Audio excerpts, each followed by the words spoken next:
Hey everybody, we're outside in the outside gym today to talk about the racket stroke and grips for cutting off sort of flat drives or slightly flat lifts from the front court as a front court player.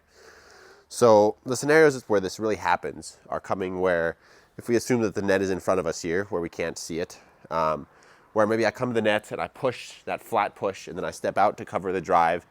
And maybe I don't get quite the drive, maybe I get something that's a little bit higher. So it's not quite an overhead stroke, but it's a bit higher than the drive, which I would cut off in here. So it's maybe a little bit higher up in this area. Or on the backhand, same kind of idea. Maybe I hit the push and I take that step back.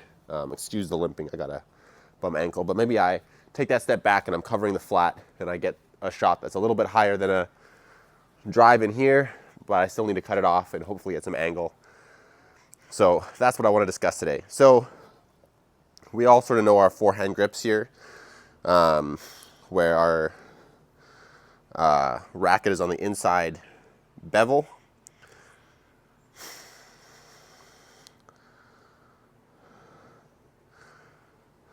Let's see if this is still working. Okay. So our hand is on the inside bevel here. But the problem with that is that as soon as we want to come forward, it's very hard to play anything flat without cocking our wrist. So inevitably, we go more towards panhandle. So we, instead of our the V of our thumb and forefinger coming on the inside small bevel, or even the top, it probably goes a little bit more on the outside bevel in here. Allows us to play in front of us and still keep our strings flat. And same thing on the backhand side. It allows us to keep much flatter string angle. So this is really important because we need to be able to hit flat without cutting it. So for the sake of this video, let's talk about the forehand first. So I play this push, excellent. I step out so that I'm angled. If the net is in front of me, I'm now angled off to the side and I'm a little bit panhandle here with my strings forward. So now I can cut off the flat. If it goes cross, it's easy to step out and cover this way. So I'm in quite a good position to cover this. But then I get a shot that's a little bit high. So what tends to happen is it comes up a little bit and people tend to chicken wing. So they want to hit like this, where this racket's just coming down. And then they make a lot of mistakes. So we want to make sure that our arm extension and our racket extension is happening. So that means that from here, we want to play forward into the shuttle.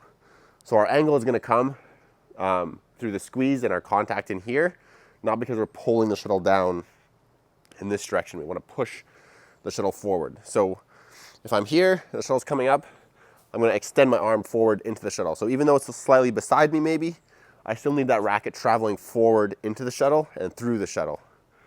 So this extension here, so in the same idea where if I'm hitting a drive this way, I'm getting this elbow to extend. The same kind of idea is happening here, where I'm getting my arm to extend through the shuttle in here. Rather than coming down, I'm extending through the shuttle.